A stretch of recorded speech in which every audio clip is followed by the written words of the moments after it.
জাতি মাটি ভেটি আগৰ চৰকাৰ এই কথাটো কেতিয়াও নহ'ব জনগণে আগৰ চৰকাৰক বেয়া পাইছে জনগণে আগৰ চৰকাৰক পেলাই দিছে আপোনালোকক আঁকোৱালি লৈছে আঁকোৱালি লোৱাৰ পিছত আগৰ চৰকাৰৰ কথা নকয় তেনে আগৰ চৰকাৰ বৰ্তমান চৰকাৰ ডিফাৰেন্স নকৰিব মানে মৃত্যু হৈছিল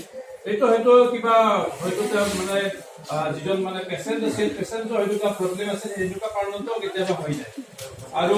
আমাৰ যে আগৰ চৰকাৰ আছিল আগৰ চৰকাৰৰ দিনতো তেনেকুৱা ঘটনা হৈছিল সেই সময়ত তেওঁলোকে কি কৰিছে তেওঁলোকে চাই আছিল কিয় তেওঁলোকে আকৌ মাত মাতিছিল কিয় এতিয়া কথা হ'ল আপোনালোকৰ এতিয়া এই চৰকাৰৰ দিনত যিটো ঘটনা ঘটি গ'ল তাৰ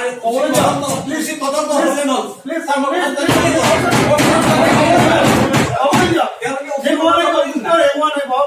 মই মানে আপোনাৰ প্ৰশ্নটো একদম চিধাকৈ উত্তৰ দি আছো যিটো ঘটনা হৈছে তাৰ যোৰহাট মেডিকেল কলেজত তাত তদন্ত চলি আছে সেই বিভাগত তদন্তৰ মানে ৰিজাল্টটো আহিলে আপোনালোকে নিজে গম পাব যে কি কাৰণত এই ঘটনাটো হৈছে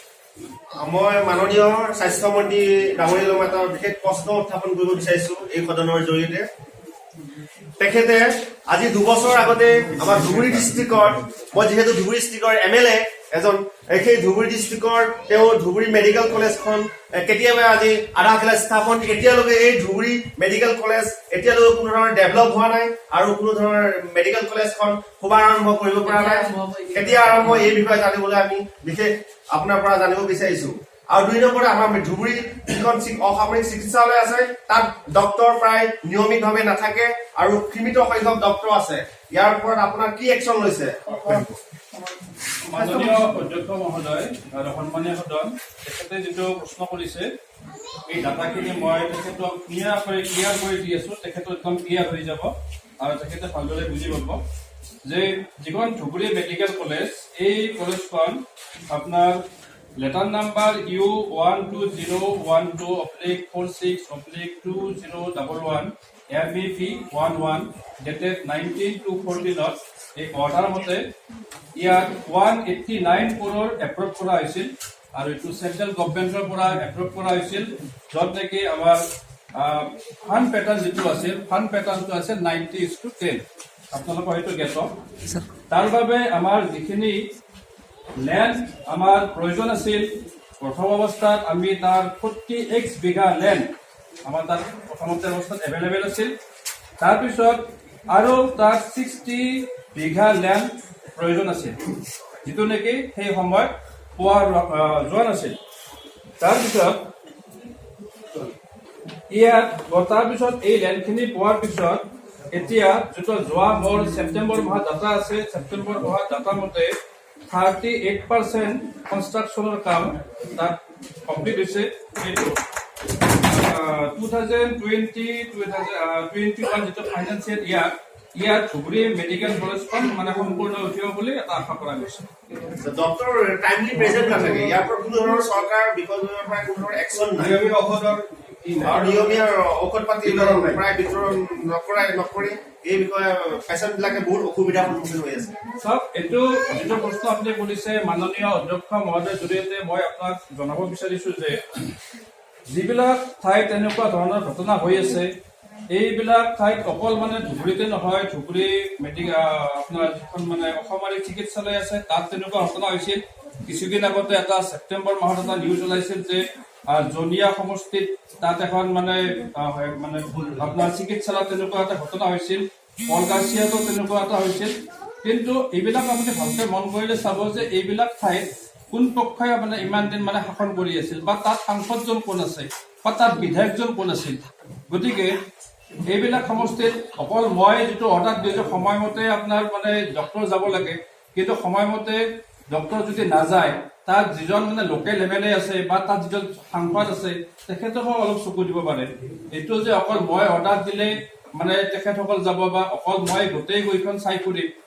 এইটোতো অকল মোৰ কাম নহয় তাত যিজন লোকেল MLA আছে তেখেতসকলে চাব পাৰে গতিকে তাত লোকেল লেভেলত কোন আছে? আপুনি চাওক, জনীয়া সমষ্টিত আছে আপোনাৰ আপোনাৰ চৰকাৰৰ মানুহ আছে আপোনাৰ চৰকাৰ মানুহ আছে, ছাৰ, আপোনালোকৰ বিষয়ভূমি আছে, তাৰ জৰিয়তে ইয়াত কাম কৰিব পাৰে। এতিয়া কাৰ্যবিলাক হ'ব লাগে। কেনেকুৱা ধৰণৰ মানে হৈ আছে, ইয়াত তদন্ত চলি আছে। আপোনাৰ মানে কলকাতিয়া মই এই কলকাতিয়া জনীয়া তাত তেনেকুৱা ধৰণৰ তদন্ত চলি আছে আৰু সেইবিলাকৰ মই আমাৰ ডিপাৰ্টমেণ্টৰ পৰা একশ্যন লোৱা হৈছে। এতিয়া ধুবুৰী কথাটো গম পাইছো, যিহেতু ধুবুৰী কথাটো গম পাইছো, মই খুব সোনকালে ইয়াৰ মানে এটা ব্যৱস্থা বিহিত ব্যৱস্থা গ্ৰহণ কৰিম। মাননীয় সভাপতিৰ জৰিয়তে সন্মানীয় সদন মই CM এটা কথা প্ৰশ্ন কৰিছে যে কাজিৰঙা কিয় গড় হৈ আছে? মাননীয় অধ্যক্ষ মহোদয় আৰু সভা ভাল প্ৰশ্ন এটা কৰিছিল। গড় হত্যা আমাৰ আগৰ চৰকাৰৰ সময়তো গড় হত্যা হৈছিল, কিন্তু আমি এইটো এতিয়া বিচৰি আছো। এতিয়া বনাইছিল। আগৰ চৰকাৰে আপোনালোকৰ চৰকাৰে কি কৰিছে সেইটো আপোনালোকৰ চৰকাৰৰ কথা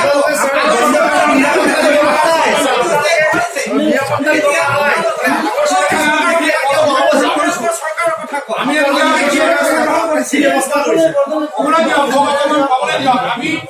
আমি বৰ্তমানে যি আপোনালোকে বন্ধ কৰিব লাগিব। কৰি আছো, আগৰ চৰকাৰে কৰিছে আমাৰ চৰকাৰৰ মেলিকে আপোনালোকে হিচাপ কৰক। আমাৰ আগতকৈ আমাৰ এতিয়া পাৰ্চেণ্টেজ কমিছে আৰু আগন্তুক বছৰ বিলাকত এইটো নাইকিয়া হৈ যাব বুলি মোৰ এটা ধাৰণা আৰু ডিপাৰ্টমেণ্ট বিলাকক সেইভাৱে আগৰ সময়লৈকে গড়ে নাইকিয়া হৈ যায় নেকি? এইটো আপুনি চাওক, এতিয়ালৈকে আপোনালোকে গড়ে নাইকিয়া হৈ যাব। এইটো নহয়, গড় নাইকিয়া হৈ যোৱালৈকে বিভিন্ন বেমাৰ আজাৰৰ মানুহতো মৰি আছে। মেডিকেল আছে, মেডিকেল আছে নে নাই? মেডিকেল থাকিলেও মেডিকেল বাৰু কি কৰে? মৃত্যু, জন্ম মৃত্যু বিবাহ এইবোৰ আপোনালোকে মানি ল'ব এই লাগিব। কথা নহয়, ছাৰ, ভালকৈ কওক যে এই জাতি পাতি ভেটি আগৰ চৰকাৰ এই কথাটো কেতিয়াও নহ'ব।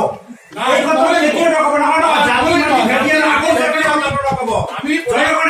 জনগণে আগৰ চৰকাৰক বেয়া পাইছে, জনগণে আগৰ চৰকাৰক পেলাই দিছে, আপোনালোকক আঁকোৱালি লৈছে। আঁকোৱালি লোৱাৰ পিছত আগৰ চৰকাৰৰ কথা নকয়, তেনে আগৰ চৰকাৰ বৰ্তমান চৰকাৰ ডিফাৰেঞ্চ কৰিব।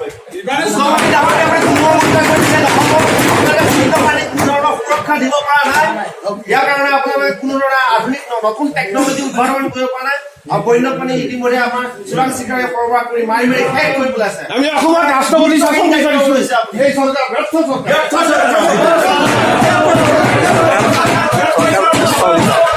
জীৱ